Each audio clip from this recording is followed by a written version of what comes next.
Este es uno de esos titulares que deberían detenerte a mitad de la lectura. El presidente de la Reserva Federal, Jerome Powell, está bajo investigación criminal. No es criticado en las noticias por cable. No es atacado en las redes sociales. Está siendo investigado. Y en Washington, palabras como esas nunca son neutrales. Durante más de un siglo, la Reserva Federal ha vivido en un extraño pero necesario exilio de la política. Toma decisiones que enfurecen a los votantes, frustran a los presidentes e ignoran los calendarios electorales. Eso no es un defecto. Ese es el diseño. La banca central fue deliberadamente aislada de las luchas diarias por el poder porque, una vez que el dinero se convierte en un arma política, la confianza se derrumba más rápido que los mercados. Por eso este momento se siente diferente. No más ruidoso, sino más peligroso. Porque una investigación criminal no es solo un proceso legal, es una señal. Le dice a cada futuro presidente de la Reserva Federal, de forma discreta pero clara, que la independencia tiene límites y que esos límites ahora podrían aplicarse. No se trata de si Jerome Powell merece elogios o reproches. Ese debate existe desde hace años. Se trata de si Estados Unidos está cruzando una línea que alguna vez entendió instintivamente, que algunas instituciones deben protegerse no porque sean perfectas, sino porque el sistema no puede funcionar sin ellas. Cuando un banquero central se convierte en sospechoso, la historia deja de ser sobre política y empieza a ser sobre poder. Es imposible hablar de este momento sin hablar de Donald Trump. No porque esté dirigiendo formalmente los acontecimientos, no lo está haciendo, sino porque cambió el ambiente en el que ahora opera el poder. Y una vez que ese ambiente cambia, no se restablece cuando la persona abandona la sala. El conflicto de Trump con la Reserva Federal nunca fue realmente sobre las tasas de interés. Ese fue el argumento superficial. El problema de fondo fue que Trump rechazó la idea de que cualquier institución debería poder negarse al poder político. Cuando Jerome Powell se negó a alinear la política monetaria con la conveniencia electoral, Trump no lo presentó como un desacuerdo político.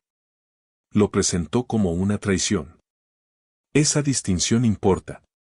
Los desacuerdos pueden coexistir con las instituciones. La traición no.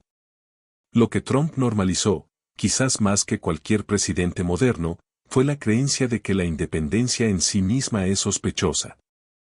En su visión del mundo, las instituciones que resisten la presión política no son salvaguardias, son obstáculos. Y una vez que esa lógica se arraiga, la pregunta pasa de ¿está esta institución haciendo su trabajo? A ¿por qué no se la ha sometido? Así es como funciona la influencia en la política moderna. No requiere órdenes. Requiere estructuras de permisos. Trump autorizó tratar a las instituciones como adversarios en lugar de restricciones. Autorizó difuminar la línea entre la rendición de cuentas y el castigo. Y una vez que ese permiso exista, otros lo usarán, a veces con mayor agresividad, a veces con un lenguaje jurídico más preciso, pero con la misma lógica subyacente. Por eso, este momento con Jerome Powell se siente menos como un hecho aislado y más como una consecuencia tardía. Las herramientas que se utilizan ahora no aparecieron de la noche a la mañana. Se probaron retóricamente hace años, se refinaron mediante la repetición y finalmente se aceptaron como normales. Lo que antes habría sido impensable se volvió controvertido. Lo controvertido se volvió debatible. Y lo debatible ahora está sucediendo. Es importante decir esto claramente, reconocer el papel de Trump en la configuración de este entorno no es lo mismo que atribuir culpas legales. La política no funciona así. La influencia rara vez se puede rastrear. Pero es acumulativa. Y el legado de Trump no es solo un conjunto de políticas, sino un cambio en la forma en que el poder se justifica. Bajo este marco, las instituciones ya no son terreno neutral. Son zonas de combate.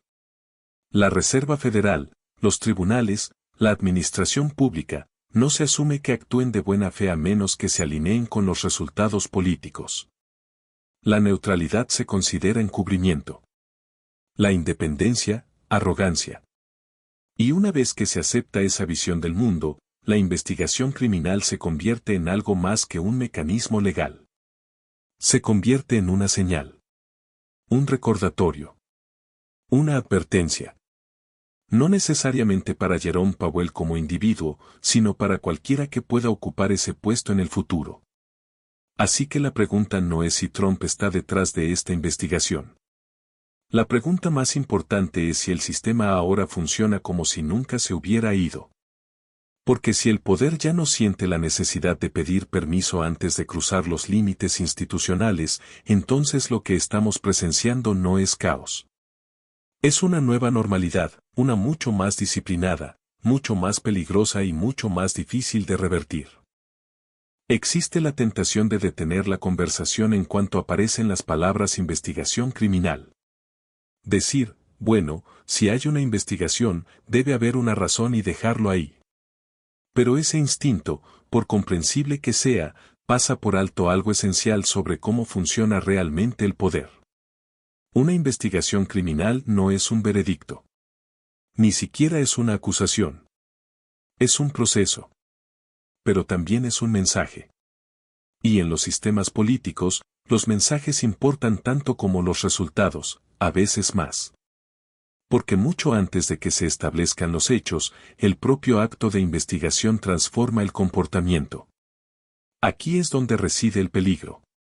No en la idea de que los funcionarios deberían estar por encima de la ley, no deberían, sino en la facilidad con la que los mecanismos legales pueden reutilizarse como instrumentos de presión. Una vez que una investigación entra en escena, las reputaciones quedan congeladas por la sospecha. Las decisiones se cuestionan. La autoridad se vuelve condicional. E incluso si no se presentan cargos, la señal ya se ha enviado. Piensen en los incentivos que esto crea. Si usted es un futuro presidente de la Reserva Federal, un regulador o el jefe de cualquier agencia independiente, ¿qué lección aprende? No cumplir la ley, eso ya lo sabe. La lección es más sutil, comprender las consecuencias políticas de la independencia. Entender que resistir la presión puede tener costos que van más allá de las críticas, las audiencias y los titulares. Así es como funciona la intimidación en los sistemas modernos. No necesita ser explícita. No necesita ser burda. Solo necesita ser plausible. Por eso tantos exfuncionarios, de diferentes ideologías, han reaccionado con inquietud. No defienden a Jerome Powell como persona. Defienden un límite.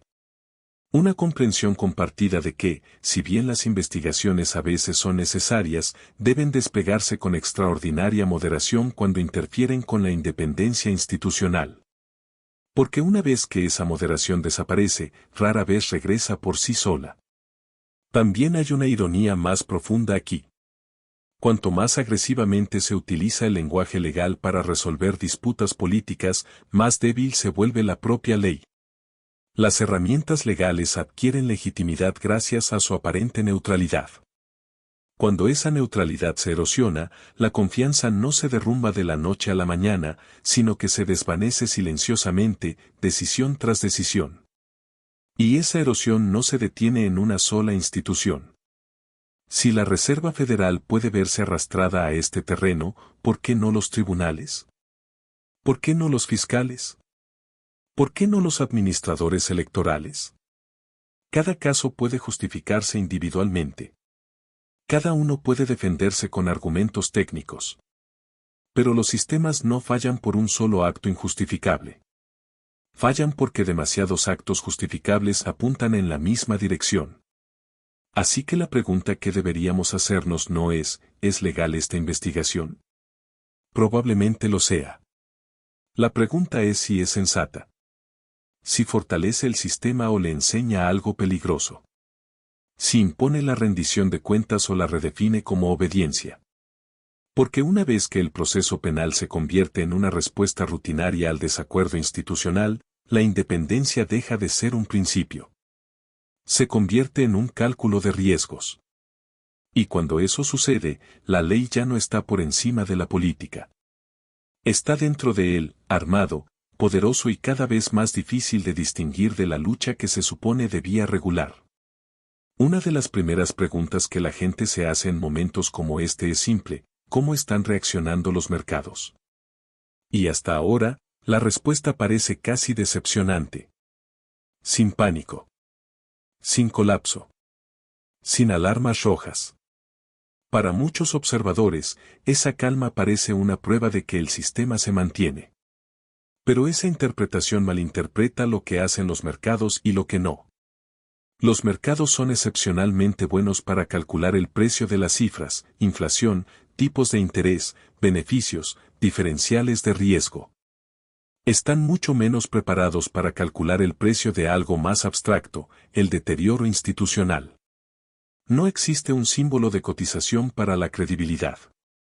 No existe un índice diario para la independencia. Esas cosas no se mueven en líneas rectas. Se erosionan gradualmente, casi invisiblemente, hasta que un día desaparecen. Por eso, el silencio del mercado debería hacernos más reflexivos, no más relajados. Los inversores responden a los resultados. Las instituciones responden a los precedentes. Y lo que se está estableciendo aquí no es un resultado político, sino una señal de comportamiento. El mensaje no es los tipos cambiarán. Es la independencia tiene consecuencias. La historia ofrece numerosos ejemplos de este patrón. En los países donde los bancos centrales se politizaron, el daño no comenzó con las caídas del mercado. Empezó con ajustes sutiles: funcionarios que retrasaron decisiones, suavizaron el lenguaje, evitaron la confrontación. La estabilidad, durante un tiempo, de hecho aumentó. Hasta que dejó de hacerlo. La confianza en un banco central se basa en la previsibilidad. No en la previsibilidad de los resultados, sino en la previsibilidad del proceso. Cuando las personas creen que las decisiones se toman por razones institucionales, toleran las malas noticias. Cuando sospechan que las decisiones se toman bajo presión, la confianza se evapora, incluso si las cifras parecen buenas. Y los mercados, contrariamente al mito popular, son seguidores, no líderes. Reaccionan después de que se quiebra la confianza, no antes. Para cuando llega la volatilidad, el problema subyacente ya está avanzado. Así que la calma que vemos ahora no es un veredicto. Es un retraso. Un recordatorio de que las consecuencias más importantes de este momento no se reflejarán en los informes trimestrales ni en los gráficos diarios. Aparecerán más tarde, en forma de liderazgo cauteloso, toma de decisiones limitada e instituciones que aprenden discretamente a evitar el riesgo, no el económico, sino el político. Ese tipo de adaptación parece estabilidad. Pero no lo es. Es autopreservación. Y los sistemas basados en la autopreservación no fracasan drásticamente. Se debilitan. Lentamente. Metódicamente. Y a menudo sin que nadie se dé cuenta hasta que el daño es irreversible. Es tentador personalizar esta historia. Reducirla a las decisiones de Jerome Powell, su temperamento, su trayectoria como presidente de la Reserva Federal. Y, para ser claros, esos debates son justos. Powell ha tomado decisiones controvertidas. Se ha equivocado antes. Todos los presidentes de la Reserva Federal lo han hecho. Ese no es el punto. El peligro comienza cuando confundimos la responsabilidad individual con la vulnerabilidad institucional. Porque una vez que la atención se centra por completo en la persona, el sistema desaparece silenciosamente de la vista. Y los sistemas son mucho más difíciles de reparar que las reputaciones. Jerome Powell no será presidente de la Reserva Federal para siempre. Dejará el cargo, como todos, y el ciclo de noticias seguirá su curso. Pero el precedente establecido en momentos como este no se marcha con él. Permanece arraigado en las expectativas de la siguiente persona y de la siguiente. El verdadero público de esta investigación no es Powell, sino todos los que observan desde dentro de los muros institucionales. Pregúntese qué lección se está enseñando. No en los discursos, sino en la práctica. ¿El mensaje es que los banqueros centrales deben ser cuidadosos con el cumplimiento de la ley? Ya lo son. ¿O es que los banqueros centrales deben tener cuidado con a quién decepcionan? Esa distinción importa más que cualquier decisión política individual. Porque una vez que los líderes empiezan a considerar las represalias políticas en su toma de decisiones, la independencia se vuelve teórica. Sigue existiendo en el papel. Todavía se menciona en los libros de texto. Pero en realidad, ha sido reemplazada por la cautela. Así es como las instituciones se deterioran en las democracias avanzadas. No mediante purgas ni golpes de Estado, sino mediante incentivos. Mediante una silenciosa recalibración del comportamiento. Mediante la comprensión, rara vez expresada, de que algunas decisiones son más seguras que otras, no porque sean una mejor política, sino porque es menos probable que provoquen una respuesta. Y este patrón no se limita a la Reserva Federal. Si la lógica se cumple aquí, se cumple en todas partes, tribunales, reguladores, funcionarios electorales. Cualquier institución diseñada para mantenerse ligeramente al margen de la política se convierte en un objetivo potencial. Cada caso puede defenderse individualmente. Cada acción puede justificarse como legal. Pero en conjunto, redefinen la neutralidad como desafío.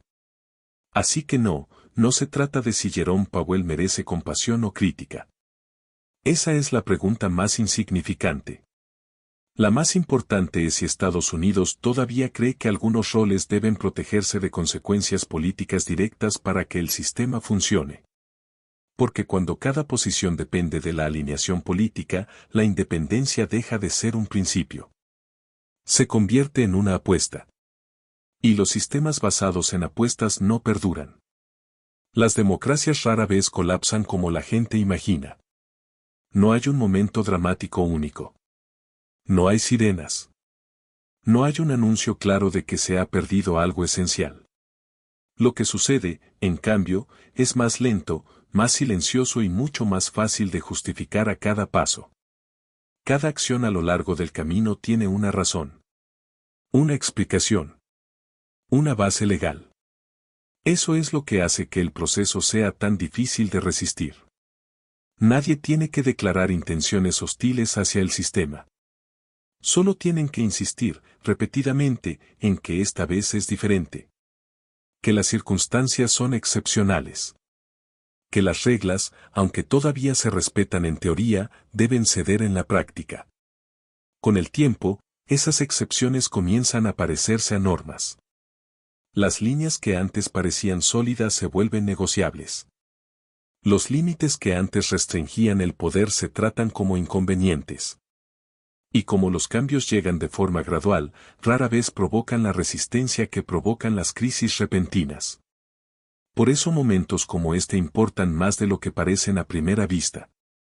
No porque determinen el destino de la República por sí solos, sino porque ponen a prueba si el sistema aún reconoce sus propios límites.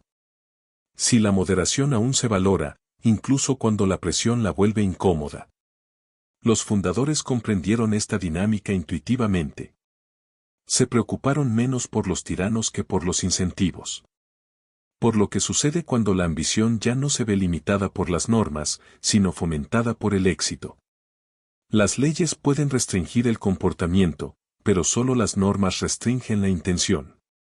Una vez que esas normas se erosionan, la ley se ve obligada a soportar un peso para el que nunca fue diseñada. Así que la verdadera pregunta al final de esta historia no es qué le sucede a Jerome Powell. Es qué le sucede a la próxima persona que ocupe un cargo independiente, observando atentamente, tomando notas, aprendiendo que se recompensa y que se castiga. Si la lección es que la independencia invita a la represalia, entonces la independencia desaparecerá silenciosamente. No mediante la abolición, sino mediante la adaptación. Y cuando eso suceda, el sistema seguirá luciendo intacto. Las instituciones seguirán en pie. Los procedimientos seguirán funcionando. Pero algo esencial desaparecerá. No de un momento a otro. No de forma escandalosa. Sino para siempre.